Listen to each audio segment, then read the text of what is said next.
Hi, my name is Trey McCarty. I am a student at Frostburg State University and I am the environmental intern for summer 2026. Why is environmental work important for you, and what did you hope to achieve in your internship? Environmental work is important to me because I've understood that humans typically have a negative impact on the environment, and I wanted to be part of the change to positively impact the environment. And this position has given me the opportunity to not only do that, but also to educate others on how they can do that as well.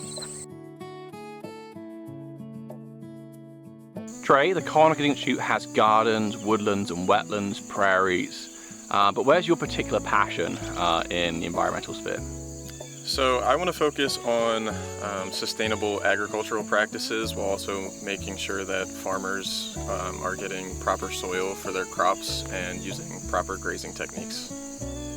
Being able to work on a site that has different biospheres and different soils allows me to make sure that the plants, native or just crops as well, are getting their proper nutrients and proper oxygen in the soils as well.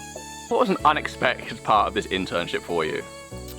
Something unexpected was having agricultural experience. I was able to apply that to helping out with these guys, but also being able to add some new experiences, building this structure for them and giving them some extra hobbies to keep them entertained and have fun.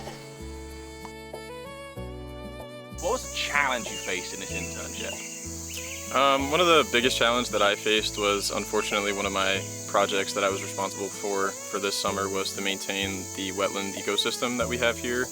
Unfortunately, due to climate change and an ongoing drought, the pond dried up much quicker than we anticipated, so it was very difficult to preserve the ecosystem. What's something you learned in this internship?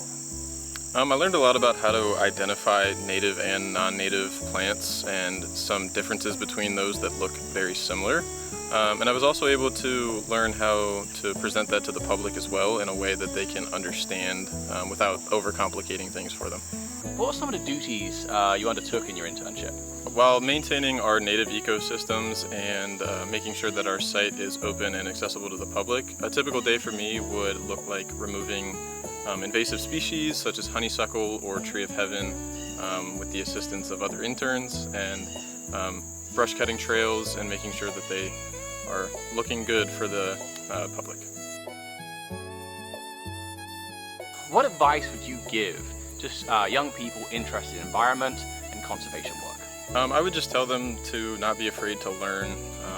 You might not know everything about the environment when you get started, but as long as you're willing to learn and you're willing to put effort towards preserving the environment and maintaining our ecosystems, then I say get started. Trey, as a student soon to graduate, what would be your ideal job or career field? I would like to work in natural resource conservation, primarily promoting sustainable agricultural practices and allowing farms that are underfunded or under pressure from corporations to thrive and continue to produce our goods and crops. My internship was made possible by a grant from the Pennsylvania Historical Museum Commission, the families of Lee Davis and John Stauffer, and from donations from our community like you.